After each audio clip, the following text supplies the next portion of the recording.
Microvision technical analysis, fundamental statistics, along with reviewing my current positions and the price charts. Where do I see this going short term? It's not exactly clear to me what we're going to do. It looks like we're about to get rejected here, but what I will say for sure that is if you are looking for an entry point and to add shares, this is going to be your level. All right, this is an extremely validated level. Okay, this ascending support level right here, we validated this yesterday. We validated it as a resistance level here, some support touch points in here as well.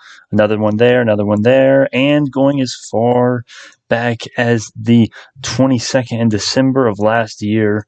This is going to be an extremely strong level, and this is going to be your entry point to watch. If we were to dip here today, very, very unlikely, but just in case, 1540 up to the next couple trading days, 1611. So basically, if we dip down to like 16 bucks, 16 flat, anything below that's going to be a steal, but anywhere on this level here, it's going to be very, very auspicious. If we broke that, which is very unlikely in my opinion, but if we did, we have the 50% retracement level sitting at roughly 1548.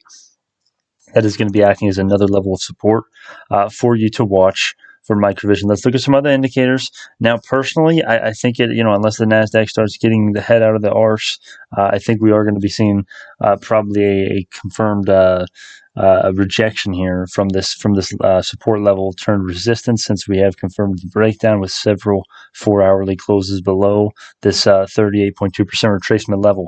But if we actually look at some other indicators, it's not looking too bad. Let's look at the daily RSI and MACD. Now, MACD is actually really interesting on this one as well, similar to BioNano. Okay, the signal line is right now trying to cross below the MACD line. If the NASDAQ turned like positive or neutral, or even just went up like 0.5% right now, Microvision would probably start spiking, especially given once we get this crossover.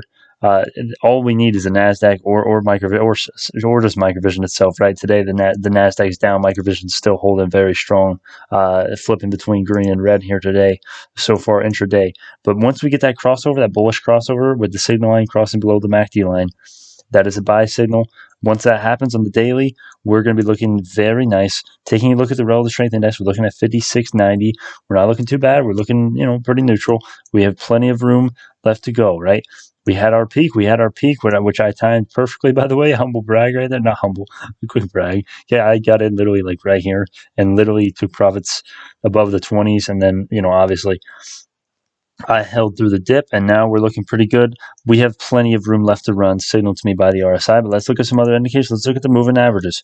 200-day exponential moving average is below the 55 and the 15-day moving average, and also these small moving averages. I know it's hard to see, but they are all these dots right here. That's where they are exactly. Okay, it's a good little tool. They are all below the price action. So what does that mean? That means that if we see any dippage, any carnage or blood in the streets, we're going to be seeing some support coming in from these daily small moving averages, the 11, 13, 15, and 21-day moving averages. All of those will be acting as support. So, yeah, I think it's unlikely that we're going to see that touch point on this ascending level of support here. But we definitely could. If the NASDAQ starts bleeding, we probably will. Like, if the NASDAQ bleeds like 5%, we're probably going to see that level again, if not lower than that. So that's your entry point. That I talked about earlier. Let's look at the Bollinger Bands as well. All right, 16.18 is what the middle Bollinger Band is trading at. We're above that finally, guys. I said it last time. When we go up to the top Bollinger Band, you're going to see some pressure coming back to this middle Bollinger Band. And when you go below it, it's the opposite, right? Whatever you're at, you're going to be seeing some pressure, and the price action will intrinsically and subconsciously almost want to go back to that middle Bollinger Band. And this is the one that I'm talking about right here. This one right here. That's the middle Bollinger Band. Like it looks like it almost has stripes on it, but that's where it is. And this will always tell you where it is based on where the cursor is. But we also have some interesting stuff as far as the outside Bollinger Bands. Their action, they are decreasing in distance between the outside top band and the outside bottom band, so that is going to represent some decreased volatility for the stock. But obviously, there's still plenty of volatility, right? I mean, the bands are still farther together now than they were when we went from 2 to 9, right? So there's plenty of volatility left on the table. Don't worry if volatility is what you want. Personally, I'm fine with volatility, right? Because usually it's good. We see more gains than losses, obviously. At least I have in the recent past. So that's nothing to be worried about, in my opinion. So that's what we're looking at as far as the technicals. Let's look at some fundamentals, insider trading, insider ownership. 7%, almost 8% of the shares outstanding is owned by insiders. Extremely, extremely bullish. Institutional ownership, 17%. Right? I don't care for institutional ownership as much, but still slightly bullish. FinViz has similar information. Insider ownership, they're undershooting it a little bit, but it's worth it to take into account multiple sites. This is actually really interesting. Why they need microvision? Why Tesla's autonomous cars needs microvision's technology, their LiDAR technology. All right, I'll link this for you. You're welcome. I know the microvision subreddit is really good, by the way. They have a lot of good due diligence on here. But guys, basically, just to sum this up, Tesla's autonomous vehicle software and technology is very bad. It's very bad. Okay. And it's not where it needs to be for them to go public and start just selling autonomous vehicles, right? No, there'd be 1,000 accidents, people would be dying, Tesla would be getting sued, lawsuits, everything. It would be horrible.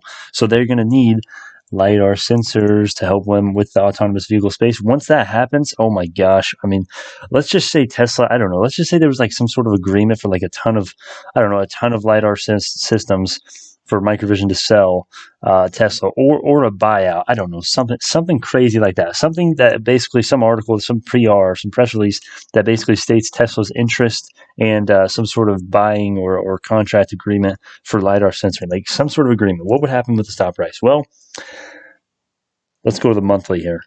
Okay. This is how far microvision can. This is how high microvision was worth in the past. All right. Am I saying we're going to $500? Well, I'll tell you what. I think we're going to be going in triple digits this year if we get a buyout. That's what I'll say. I think that's probably likely. But we will see. We will see, of course. So that is an interesting article. That's an interesting little due diligence here. It's very recent too, obviously. Okay, literally 16 hours right now. Did you see that? Literally just updated. So yeah, 16 hours ago. I'll link this. You're welcome.